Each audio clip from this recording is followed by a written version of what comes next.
हे winners, हमारी आधी से ज्यादा बीमारियों की जड़ हमारे पुअर डाइजेस्टिव सिस्टम और पेट में पड़े हुए टॉक्सिन्स की वजह से है। अब पेट में कोई भी गड़बड़ी है तो इससे IBS, gas, constipation, acidity, indigestion और कहीं ना कहीं इसके बाद ये हमारे हार्ट पे नेगेटिव इंपैक्ट डालने लगता है। तो आपकी पूरी हेल्थ एंड वेलनेस की चाबी आपके पेट यानी कि डाइजेस्टिव सिस्टम में छुपी हुई है। और ये वीडियो आपके पूरे डाइजेस्टिव सिस्टम को हेल्दी बना देने वाला है, क्योंकि इस वीडियो में मैं आपके साथ सब कुछ शेयर करूंगा कि आपको क्या खाने में इंक्लूड करना है, कौन सा योग आपको करना है और कौन सा सप्लीमेंट आपको लेना है, ताकि आप अपने पूरे डाइजेस्टिव सिस्टम को हेल्दी रख सको और वो फिर आपकी पूरी बॉडी को हेल्दी रख सके। तो सबसे पहली चीज आपके साथ शेयर करता हूं जो कि आपको अपने खाने में लेनी है, और अगर आप ले रहे हो तो इसकी थोड़ी सी मात्रा को बढ़ा देना है। ये है हींग। हम सब इसके बारे में जानते हैं, लेकिन धीरे धीरे हमने इसका इस्तेमाल अपने खाने से कम कर दिया है। लेकिन आयुर्वेद इसको हमारी सेहत के लिए वरदान बताता है। अब इसमें ना गंधक होता है। गंधक यानी हाई सल्फर कंपाउंड्स का कॉन्सेंट्रेशन होता है इसके अंदर, जिसकी वजह से इसमें जो गंध है ना वो भी बहुत थोड़ी सी ज्यादा तेज आती है। आयुर्वेद में इसको indigestion, gas, bloating, acidity, even bronchitis and kidney stones और कई तरह की औषधियों के तौर पर देखा जाता है। ये वात और कफ दोनों दोषों को बैलेंस करती है। सुनो बड़े ध्यान से, इसमें antioxidants, antiviral, antibacterial, anti fungal, anti microbial, potential anti cancerous effect होते हैं। और आज नहीं बल्कि सदियों पहले से इसको चरक संहिता, सुश्रुत संहिता और वाग्भट्ट जी ने भी इसके बारे में काफी बेनिफिट्स के बारे में बात की है। और कुछ सालों पहले तक तो आप जानते हो लोग इसको कपड़े के अंदर डाल देते थे और फिर इसको गले में या हाथ पर बांध के रखते थे, और वो ऐसा मानते थे कि इससे जो इन्फेक्शंस और डिजीजेस हैं उनसे फाइट करने की एबिलिटी मिल जाती है और इन्फेक्शंस कहीं होते ही नहीं है। और छोटे बच्चे को भी ऐसे ही इसको कई बार ना किसी कपड़े के अंदर बांध दिया जाता था, ताकि वो किसी भी इन्फेक्शन से बच सके और उसका डाइजेस्टिव सिस्टम ठीक हो सके। हींग जो होती है वो हमारे जो स्लाइवा होता है, जो हमारे मुंह की लार होती है, और जो स्लाइवरी एमिलीज होती हैं उनकी एक्टिविटीज को बढ़ा देता है। ये क्या होता है ये अभी एक दो पॉइंट के बाद आपके साथ शेयर करूंगा बहुत डिटेल में। ये हमारे बाइल जूस का जो फ्लो है उसको बढ़ाता है। बाइल एसिड का जो सिक्रेशन होता है लिवर में उसको बढ़ाता है। ये सबसे बढ़िया काम करता है कि पैनक्रियाज और हमारी स्मॉल इंटेस्टाइन्स में जो डाइजेस्टिव एंजाइम्स होते हैं उनको भी ये रेगुलेट कर देता है और स्टिमुलेट कर देता है। बस एक चीज का आपको ध्यान देना है कि किसी को भी कोई ब्लीडिंग डिसऑर्डर हो या फिर एपिलेप्सी हो या मिर्गी जिसको बोलते हैं, अगर ऐसा कोई चैलेंज हो तो उन लोगों को ये लेना नहीं होता। बाकी सब लोगों के लिए सेफ है, इसको जरूर ले सकते हैं। नेक्स्ट, आपके पूरे डाइजेस्टिव सिस्टम की केयर के लिए एक फॉर्मुलेशन भी बताता हूं आपको, जिसका नाम है गट रिलीफ। भाव प्रकाश हमारा एक एंशियंट आयुर्वेदिक टेक्स्ट है। उसमें पूरे गट को हेल्दी रखने के लिए 7 पावरफुल हर्ब्स को रिकमेंड किया गया है। और ये वंसार गट रिलीफ जो है वो इन सातों का एक बहुत पावरफुल आयुर्वेदिक ब्लेंड है। जो छोटी हरड़े होती है ना, ये हमारे डाइजेस्टिव सिस्टम को मजबूत करती है। जो अमलताश होता है ये एसिड रिफ्लक्स को शांत करती है। मुलेठी हाइपर एसिडिटी को कम करती है। और हमारे डाइजेस्टिव ट्रैक को हेल्दी रखने का काम करती है सौंठ। इनडाइजेशन और कॉन्स्टिपेशन दोनों पे काम करती है अजवाइन। साथ ही इसबगोल जो कि फाइबर से भरपूर होता है, और इसके साथ ही एक नेचुरल एंड पावरफुल लेक्सेटिव भी होता है जो कि कॉन्स्टिपेशन पे अमेजिंगली काम करता है। And it is paraben free, जो कि एक केमिकल है जो बहुत सारे लेक्सेटिव्स में पाया जाता है, जिसमें कैंसर जैसी गंभीर बीमारियां होने का खतरा रहता है। अब ये जो गट रिलीफ है ये शुगर फ्री भी है, लेकिन इसकी सबसे अच्छी बात यह है कि ये नॉन हैबिट फॉर्मिंग है, यानी कि इसकी आदत बिल्कुल भी नहीं पड़ती है। और इसको लेना होता है आपको 1 या 2 टीस्पून रात को सोने से पहले गुनगुने पानी के साथ।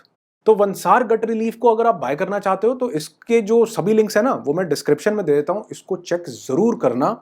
एक पावरफुल गट रिलीफ औषधि है। नेक्स्ट, आपकी पूरी सेहत को अमेजिंग बनाने के लिए इस चीज का जरूर ध्यान रखना है कि खाने को पीना है और पानी को खाना है।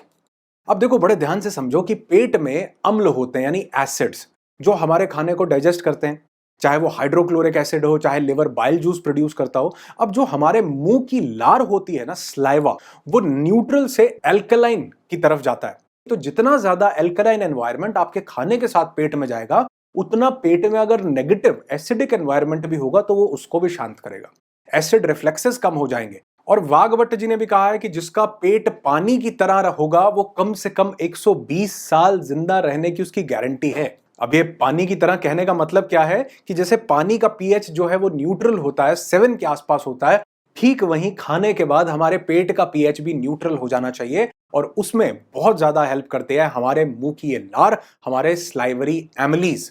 और ये जो स्लाइवरी एमिलीज होते हैं, ये जो स्टार्च हमारे खाने में होता है उसको ब्रेक डाउन करता है। जितने भी कॉम्प्लेक्स कार्बोहाइड्रेट्स हम खाते हैं उसको स्मॉलर शुगरी मॉलिक्यूल्स में तोड़ता है, जिसको हमारी बॉडी बहुत इजीली बाद में एब्जॉर्व कर लेती है।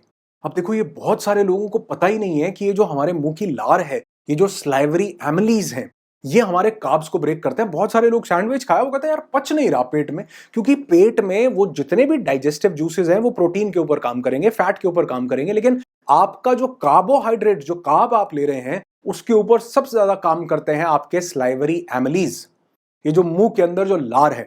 अब हम जितना जल्दी और जितना तेजी से खाना खाते हैं उतनी ये लार हमारे खाने में कम घुल पाती है। अब ये जो स्लाइवा होता है, इसमें कुछ ऐसे भी एंजाइम्स होते हैं जिनको लिंगुअल बोला जाता है, जो कि फैट्स को ब्रेक डाउन करते हैं। कई बार हम इतना कुछ कर रहे होते हैं लेकिन उसके बावजूद भी हमारे पेट की प्रॉब्लम्स ठीक नहीं हो रही, हमारा इनडाइजेशन ठीक नहीं हो रहा, हमारा वेट जो है वो रिड्यूस नहीं हो रहा। उसका सबसे बड़ा कारण यह है कि हम खाने को इतनी जल्दी या इतने बड़े बड़े टुकड़ों में, बड़े बड़े चंक्स में खा रहे हैं। लेकिन अगर आप उसको छोटे चंक्स में पीसेस बना के और उसको अच्छे से चबा के खाएं, तो ये एंजाइम्स जो आपकी लार में, स्लाइवा में होते हैं, ये उस खाने में मिलके फैट को और कार्बोहाइड्रेट को ब्रेक डाउन कर रहे हैं। यही तो टॉक्सिन क्रिएट कर रहा है अंदर जाके, जो पच नहीं रहा। लोग बोल रहे हैं पता नहीं क्या क्या कर रहा हूं लेकिन ये पच नहीं रहा खाना। क्यों? कैसे पचेगा? क्योंकि इसको जो कंपाउंड चाहिए सबसे ज्यादा, वो आपके मुंह के अंदर है, और आपने अपने खाने को अपने मुंह के अंदर नहीं रखा, फटाफट से उसको पेट के अंदर भेजने की जल्दी की। इनफैक्ट कई जगह पर तो ये देखा गया, बहुत से लोग कितना भी कुछ भी ऊट पटांग खाते हैं, लेकिन अगर वो उसको शिद्दत से, तसल्ली से चबा करके खाते हैं, तो वो इनडाइजेशन के शिकार कभी भी नहीं होते हैं। छोटी सी चीज लोग अंडर एस्टिमेट करते हैं, लेकिन आप नहीं करोगे आज के बाद। इस बात का छोटा सा, इतना सा प्रॉमिस कर देना। नेक्स्ट, जिसको सबसे ज्यादा लोग अंडर एस्टिमेट करते हैं, और बहुत सारे लोग तो अब तक वीडियो भी छोड़ गए होंगे, क्योंकि पता सब कुछ चल जाए लेकिन करना कुछ नहीं चाहते बहुत सारे लोग, और इसी वजह से ये नेक्स्ट चीज इतनी ज्यादा अंडर एस्टिमेटेड रह जाती है, जो कि है वज्रासन। खाना खाने के बाद वज्रासन में बैठ जाओ सिर्फ 5 मिनट के लिए, 10 दिन के अंदर पार्टी देने आओगे आप मुझे। नहीं, मजाक नहीं कर रहा। ये एक ही आसन, इकलौता ऐसा आसन है जिसको खाने के बाद किया जा सकता है, जो कि है वज्रासन।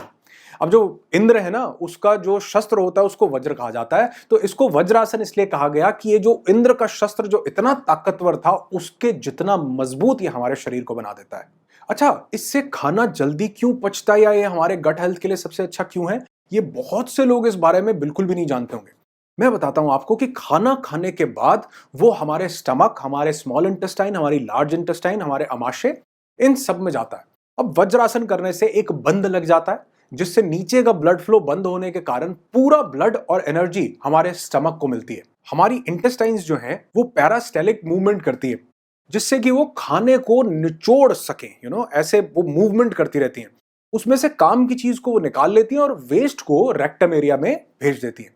अब वायु बंद लगने के कारण उनका मूवमेंट और ज्यादा बेहतर हो जाता है। और आपको बता दूं कि ये हमारे डाइजेस्टिव सिस्टम को तो बेटर करता ही है वज्रासन, साथ में ये हमारे जॉइंट्स और लिगामेंट्स को भी स्ट्रांग बनाता है। जो हमारा पेल्विक रीजन होता है ना, उसके मसल्स को भी स्टिमुलेट करता है। हमारे बैक के जितने मसल्स हैं, वो हमारी स्पाइन, हमारे लेग्स, हमारी किडनी और हमारे लिवर और पैनक्रियास को भी मजबूत बनाता है। तो आज के बाद, खाने के बाद सिर्फ 5 मिनट के लिए इस वज्रासन को जरूर करोगे, इस बात का भी आप मुझे प्रॉमिस कर देना। नेक्स्ट, जिस चीज को हमको फॉलो करना है भैया, ये बहुत जरूरी चीज है, थोड़े ध्यान से समझ लो। अब लोग क्या कर रहे हैं, उन्होंने टाइम सेट कर रखा है कि टाइम हो गया खाना खा लो। अच्छा, 1 बज गए, लंच का टाइम हो गया, भैया खाना खा लो। हम बाहर गए थे, घर पहुंच गए, खाना खा लो। टाइम पास करना है तो कुछ ना कुछ खा लो। मूवी देखने आए हैं, चाहे घर से खा के आए थे, फिर भी थोड़े से जो चिप्स हैं, पॉपकॉर्न है, बर्गर है, ये थोड़ा सा खा लो। कल व्रत रखना है, आज थोड़ा ज्यादा खा लो, या कल व्रत रखा था, आज थोड़ा ज्यादा खा लो। कई लोग इसलिए खा लेते हैं कि ये खाना फेंकना पड़ेगा तो पेट को डस्टबिन समझ के खा लो। अरे आज तो शादी में आए हैं, कभी कभी शादी में आते हैं, पेट भर के खा लो क्योंकि फ्री में मिल रहा है। अब देखो, ये एक बहुत बड़ी गलती है कि जब हमारा शरीर नहीं मांग रहा, हम तब भी खाते रहते हैं। तो देखो, ये जो इंटेलिजेंट मशीनरी है ना, इसको बड़े एक सिस्टमैटिक तरीके से बनाया गया है। जब भी हमें भूख लगती है, तो इसका एक बहुत बड़ा रीजन ये भी होता है कि भूख इसलिए लगी है कि हमारे डाइजेस्टिव सिस्टम के जितने भी एंजाइम्स हैं, जितने भी हमारे डाइजेस्टिव जूसेस हैं, जो हमारा डाइजेशन का, मेटाबॉलिज्म का प्रोसेस है, वो अब खाने को पचाने के लिए तैयार है। क्योंकि अगर वो भूख नहीं लग रही, हमारा शरीर खाना नहीं मांग रहा और सिर्फ हमारी जीभ मांग रही है, हमारे मुंह के अंदर सिर्फ 8-10 हजार टेस्ट बर्ड्स होते हैं जो हमारे 40 ट्रिलियन सेल्स को दाव पर लगा देते हैं। त्राहिमाम त्राहिमाम कर रहा है, एक एक सेल टॉक्सिन से भरा पड़ा है। यकीन मानो, जब आप खाना खाते हो ना, तो यहां जीभ के बाद जब वो आगे जाता है तो उसका कोई टेस्ट है नहीं है, कैसा था कैसा नहीं है ये बिल्कुल पता नहीं चलता, लेकिन हमारे 40 ट्रिलियन सेल्स को पता चलता है। उनको नेगेटिव टॉक्सिक एनवायरनमेंट मिलता है जिसके लिए वो तैयार नहीं थे। तो इसलिए जब शरीर डिमांड करे, जब भूख लगे, तो खाना खाना चाहिए। अब बहुत से लोग बोलते हैं कि जी मुझे तो भूख ही बहुत कम लगती है, तो मैं जिंदा कैसे रहूं, कैसे खाना खाऊंगा। तो इसके लिए आपको खाने की जरूरत नहीं है, बल्कि आपको अपने मेटाबॉलिज्म को तेज करने की जरूरत है। कैसे करना है मैंने लास्ट वीडियो में भी शेयर किया था, और बहुत जल्दी इस पर मैं एक डेडिकेटेड वीडियो भी लेकर के आऊंगा। जो बोलते हैं मुझे भूख ही बहुत ज्यादा लगती है, खाते रहो पछता रहता है, तो आपका भी जो मेटाबॉलिज्म है वो कंफ्यूज हो चुका है, जो डाइजेस्टिव सिस्टम है वो ठीक से काम नहीं कर रहा, इसलिए भूख अत्यंत बहुत ज्यादा लगती है। और जब भी हम खाना खा रहे हो तो उसको इतना स्लो खाइए कि वो खाना हमारे पेट में जाने के बाद सिग्नल दे सके कि भैया पेट भर गया। हम इतनी तेजी से खाना खाते हैं कि हमारा पेट, जो पेट में जाकर के खाना सिग्नल देता है कि बस करो और खाना नहीं चाहिए, उसके बाद भी हम काफी कुछ अपने एसोफेगस में, अपनी फूड पाइप में डाल चुके हैं जो अब तक हमारे पेट में नहीं गया सिग्नल देने के लिए।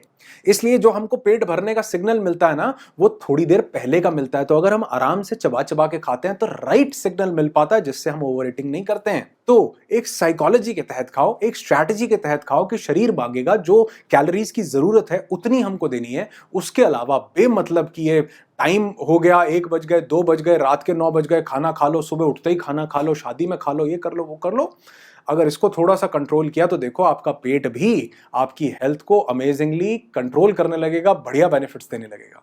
नेक्स्ट, अगर आपको पेट को ही नहीं बल्कि पूरी बॉडी को हमको अगर स्वस्थ रखना है तो मोटा अनाज खाओ, यानी मिलेट्स खाओ।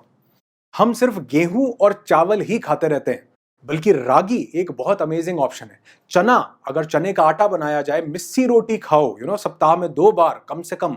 तो ये चना जो है, और अगर ये नहीं कर सकते तो इसको अपने आटे में मिला लो, मतलब अपने आटे को ही मल्टीग्रेन बना लो, बहुत से ग्रेन्स जो है वो अपने आटे में ही मिला लो।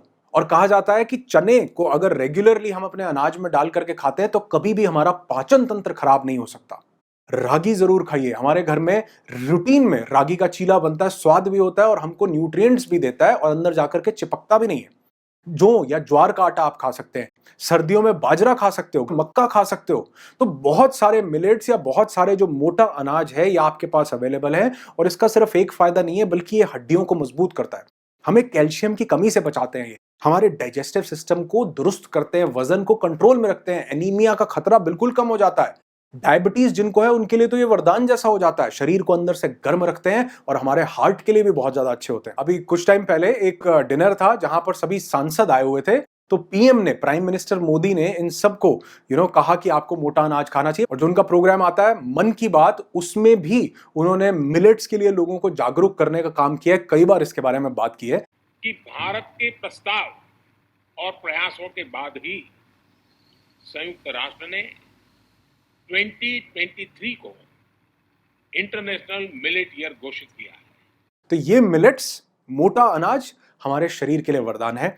मैं ये नहीं कहता हूं कि सिर्फ यही खाना है, आप जो गेहूं और चावल खाते हैं उसकी मात्रा को थोड़ा सा कम कर देना है। ये हमारे डाइजेस्टिव सिस्टम को भी हेल्दी रखता है और हमें बहुत सारी प्रॉब्लम से बचाता है। हर एक चीज सही से आपके पास पहुंचे, उसकी पूरी इंफॉर्मेशन आप तक दे पाऊं, इसलिए मैं पूरी शिद्दत से, दिल से ये वीडियोस आपके लिए लेकर के आता हूं।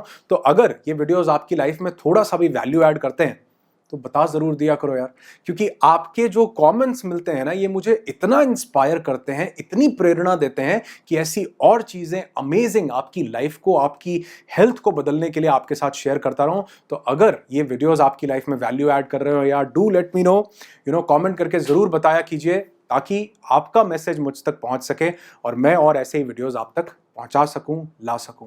और हाँ, वंसार गट रिलीफ को चेक करना बिल्कुल मत भूलिएगा, उसका लिंक डिस्क्रिप्शन में आपको मिल जाएगा। आपकी जिंदगी खुशियों से भरी हो, यही दुआ करता हूं। I wish you lots and lots of peace, tons of happiness and bundles of success in your life. Be happy, be alive.